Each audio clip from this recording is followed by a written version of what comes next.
تو انہوں نے کہا مالی اور جانی دونوں قربانیوں سے مستثنا ہے، یہ آپ نے دینی ہے۔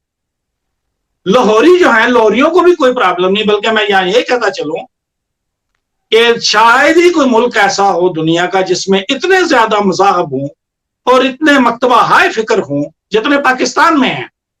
کسی کو کوئی مسئلہ نہیں ہے۔ قادیان کے مرزوں کو صرف، جو لاہوری قادیانی ہیں ان کو بھی نہیں، جو ربوہ کے قادیانی ہیں ان کو مسئلہ ہے، باقی سارے لوگ پرامن زندگی گزار رہے ہیں۔ ہندوؤں کو کوئی مسئلہ نہیں، کیلاش کو نہیں، پارسیوں کو نہیں، سکھوں کو نہیں، بے شمار ملحد وہاں ہیں، لیکن قادیانی جو ہے یہ اپنی بقا کے لیے ہر 4-6 مہینے بعد ایک لاش چاہتے ہیں۔ یہ ہیں لاشوں کے سوداگر۔ یہاں ایک مسئلہ اٹھایا گیا، ہماری بہن نے پاسپیرٹ صاحبہ نے اٹھایا، دنیا کے جو معاملات ہیں، جو مفادات ہیں، نقصانات ہیں، ہم ان کو زیر بحث لا رہے ہیں۔ میں پہلی بات تو یہ کروں گا کہ دنیا کے جو معاملات ہیں ان کو تو ایک سائڈ پہ رکھیں۔ ایمان اور معاملات دو الگ الگ چیزیں ہیں۔ ایمان، ہم دنیا داری کے لیے ہم اسلام قبول نہیں کرتے، اسلام اللہ کے لیے قبول کرتے ہیں، اپنا ایمان درست کرتے ہیں۔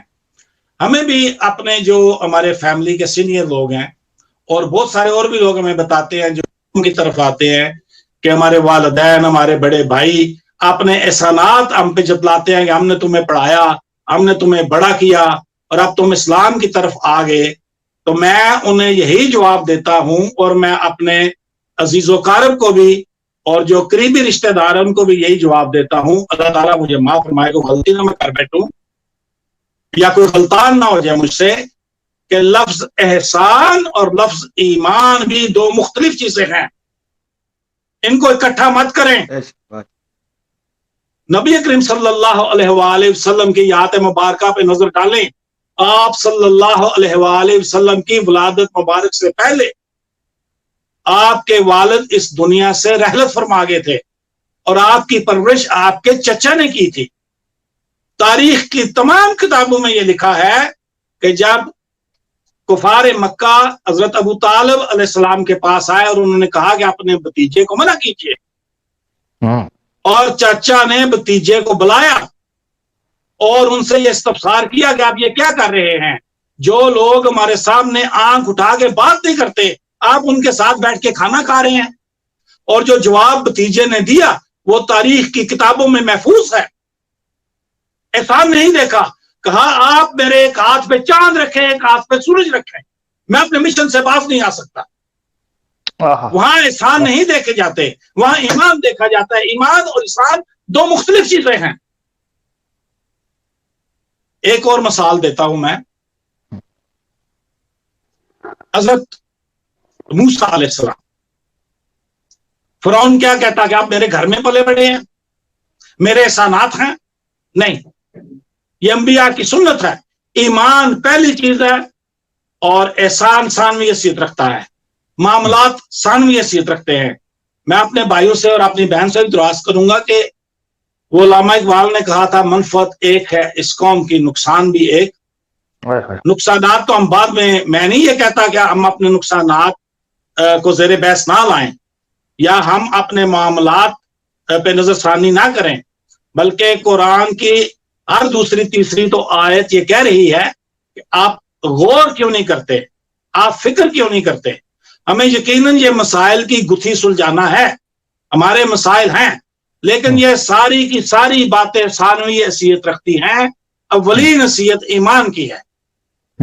باقی یہ جو کہا گیا کہ لوگ مالی مسائل کا شکار ہوتے ہیں، یہ تو میں مان سکتا ہوں تمام دوستوں کی بات کہ ربوہ سے جو لوگ قادیانیت کو ترک کرتے ہیں ان کے معاشی مسائل ضرور ہوتے ہوں گے، کیونکہ انہیں فوراً رہائش چھوڑنا پڑتی ہے۔ لیکن جو لوگ پوری دنیا سے قادیانیت کے مضمرات سے تنگ آ کے اس کو خیر بات کہہ رہے ہیں، ان کی تو معاشی حالت الحمدللہ بہتر ہو جاتی ہے، ان کی تو جیب بھاری ہو جاتی ہے۔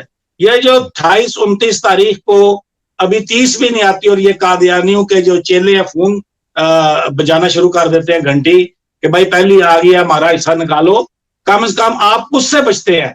آپ کی جیب بھر جاتی ہے الحمدللہ، اور آپ کے معاشی مسائل بہتر ہوتے ہیں. تو وہ لوگ جو قادیانیت چھوڑتے ہیں ربوہ سے ہے، وہ بھی ابھی 20-25 سال کا عرصہ ہے. جب یہ لیز ختم ہوگی اور ان کو پتہ چلے گا کہ انہیں مالکانہ حقوق مل رہے ہیں، تو پھر دیکھیے گا کہ ربوہ کے جو قادیانی ہیں جوک در جوک انشاءاللہ اسلام کی طرف آئیں گے. ابھی وہ کسی حد تک مالی لحاظ سے ان پہ ڈیپینڈ کرتے ہیں، جو ایک خوف ہوتا ہے انسان کے ذہن میں کہ پتہ نہیں کیا بنے گا، میرا گھر چھٹ جائے گا، میری چار دیواری چلی جائے گی اور میں آگے جا کے کہاں رہوں گا. اس خوف کی وجہ سے وہ اسلام کی طرف نہیں آتے. لیکن جو بیرون ممالک میں الحمدللہ ہم نے تو لوگوں کو ہاتھ مارتے ہوئے سر پہ دیکھا کہ ہائے یہ پیسے تو بچوں کے تھے جو ہم مرزوں کو دیتے رہے ہیں. اگر مشکلات آ جائے قادیانیوں پہ، ہم نے دیکھا ایک شخص کو میں نے اپنی زندگی میں دیکھا پاکستان میں، ایکسیڈنٹ ہوا اور بچے چھوٹے تھے، اس کی بیوی کے جوتے گھس گئے ربوہ کے چکر لگا لگا کے. ہمارے ضلع کا جو تھا صدر اس کے چکر لگا لگا کے کہ کچھ تو مجھے دیں، وہ کچھ بھی نہیں دے رہے تھے ان کو. اور بچوں کو وہ ان کے پاجامے شلواریں چھوٹی ہوگی، ان کی آدھی آدھی ٹانگیں نظر آتی ہوتی تھی. ہم کہتے ہیں کہ خدا کے لیے بندو، اور تم یہ انشورنس ہی لے لو یار، انشورنس. وہ تو مرزوں سے بھی کم پیسے لیتے ہیں، اور جب بھی اس طرح کا کوئی حادثہ ہوتا ہے انشورنس دوڑ کے جمپ لگا کے آگے آ جاتی ہے. وہ لاکھوں روپے آپ کو دیتے ہیں. آپ ایک ایسے کنویں میں یا ایسے دریا میں پیسے پھینک رہے ہو، یہ یک طرفہ عمل ہے. آپ کو اس کے واپسی ریوارڈ کچھ بھی نہیں ملنا. یہ پیسے مرزے کھا گئے ہیں. آپ ان سے پیسے مانگیں گے تو وہ واضح طور پہ یہ کہیں گے کہ کوئی معاہدہ کیا تھا ہم نے کھا چھوڑے ہیں، کوئی نہیں ہے پیسے. یہ تو ہمارے پروفیسر صاحب بیٹھے ہیں، طاہر ڈار صاحب، بڑی ہمت ہے ان کی کہ انہوں نے اپنے پیسے واپس لے لیے تھے. اور انہوں نے جب ان پہ کیس کیا تو جواب یہی تھا کہ کوئی نہیں پیسے. اب یہ جو قانون ہے برطانیہ کا، یہ یہاں بھی لاگو ہوتا ہے، کینیڈا میں بھی، امریکہ میں بھی اور ممالک میں بھی، کہ جب آپ کسی کو پیسہ دیتے ہیں اور اس کی کوئی لکھت پڑھت نہیں ہے اور کوئی معاہدہ نہیں ہے تو آپ پیسہ واپس نہیں لے سکتے. یہاں پہ بھی آپ پولیس کو فون کرنے کے فلاں بندے نے میرے سے پیسے ادھار لیے ہیں، تو پولیس نہیں آتی. وہ کہتے ہیں یہ ہمارا کیس ہی نہیں ہے. آپ نے پیسے دیے، دوسرے بندے نے کھا چھوڑے، وہ جانے آپ جانے، ہمارے پاس اور بڑے مسائل ہیں جن کے لیے ہم مصروف ہیں. تو اس میں پولیس نہیں شامل ہوتی. یہی حال قادیانیوں کا. لیکن جو پروفیسر صاحب ہمارے، ان کے پاس، یہ پڑھے لکھے ہیں ماشاءاللہ، انگلش کے لیکچرار ہیں، انہوں نے رسیدیں سنبھال کے رکھی ہوئی تھیں. اور جب عدالت نے ان کا کیس سماعت کے لیے منظور کر لیا تو قادیان کے مرزوں کو یہ کھٹکی کہ اگر عدالت نے فیصلہ کر دیا کہ ان کو پیسے دیے جائیں تو صبح پاکستان میں نہیں ساری دنیا میں لائنیں لگ جائیں گی. یہ ایک عدالتی وزیر بن جائے گی، ایک پریسیڈنٹ سیٹ ہو جائے گی، لوگ اس کیس کا حوالہ دیں گے. تو دوسرے دن ان کا صبح صبح دروازہ کھٹکا کہ یہ لے جناب، ان کے تو ساتھ میں کوئی 5 لاکھ کے کتنے بندے تھے، وہ 7.5 لاکھ دے کے گئے اور جان چھڑائی کہ یہ عدالت پاکستان کے کہیں ہمارے خلاف فیصلہ آ گیا تو ساری دنیا کے لوگ لائنیں لگا کے کھڑے ہو جائیں گے اور کیس ہو جائیں گے ہمارے اوپر. تو میں ان لوگوں سے کہہ رہا ہوں جن کے پاس رسیدیں ہیں، وہ ضرور انہیں عدالت تک لے کے جائیں اور اپنے پیسے واپس لیں. یہ وہ پیسہ ہے جو ہر مہینے کے آخر میں آپ دوسری منزل پہ جاتے ہیں اور کھڑکی سے باہر پھینک دیتے ہیں. یہ کبھی بھی واپس نہیں ملنے والا. باقی بہت کچھ کہا جا سکتا ہے. آپ سوچئے کہ مرزا فیملی کو کوئی نقصان نہیں ہوتا، نہ جانی نہ مالی. وہ جانی نقصان بھی آپ سے چاہتے ہیں اور مالی بھی. اگر کوئی بندہ نہ مارا جائے، بھی انہوں نے بہت سارے ملہم تیار کر رکھے ہیں، بہت سارے جو ہے نبی تیار کر رکھے ہیں. اتنے چائنا کے کھلونے نہیں بنتے جتنے انہوں نے نبی تیار کر دیے ہیں. یہ پھر ان کو پاکستان بھیجتے ہیں، وہاں پہ مروانے کی کوشش کرتے ہیں. اگر کوئی نہ مرے تو یہ خود مروا لیتے ہیں. یہ بیشتری مقبرے کے سامنے بندے کو مروا لیتے ہیں. پھر یہ لاش اٹھا کے یہ پوری دنیا میں گھماتے ہیں. یہ لیں جی، یہ لاش ہے اور آپ مظلوم ہیں. یہ کسی کو مانتے نہیں. کوئی بندہ کہتا رہے کہ میں نبی، اس کو نہیں مانتے. جب وہ مر جائے فوراً اس کا جنازہ پڑھا دیتے ہیں. اسد شاہ کے ساتھ انہوں نے یہی کچھ کیا تھا. اور پھر لاش دکھاتے ہیں، یہ لے جی، یہ ہم مظلوم ہیں. اور قادیانی بھائیوں سوچو، احمد تمہارے دماغ کو کیا ہو گیا ہے کہ معذرت کے ساتھ میں بڑے سخت الفاظ، رانا صاحب کو بھی مجبوراً سخت الفاظ استعمال کرنا پڑتے ہیں. اور کبھی کبھی آپ ہمارا جارحانہ رویہ بھی دیکھتے ہیں کہ بے شمار مکتبہ ہے فکر ہیں پاکستان میں.